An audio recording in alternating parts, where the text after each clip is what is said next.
আশাবাদী?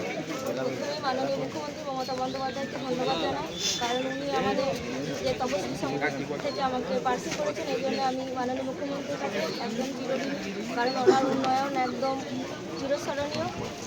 আর আমাদের দাদা অভিষেক বন্দ্যোপাধ্যায়কেও আমি ধন্যবাদ জানাই, উনি আমাকে প্রার্থী হিসাবে নির্বাচন করেছেন।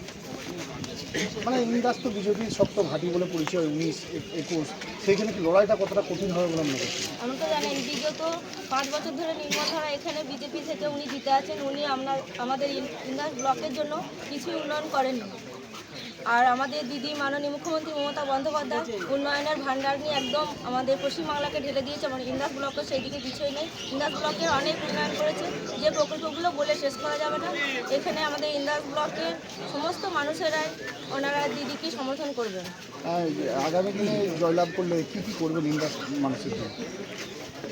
দেখুন, আমাদের যেহেতু তিস্তার পঞ্চায়েত, সেই হিসাবে আমাদের অনেক কাজই হয়ে আছে।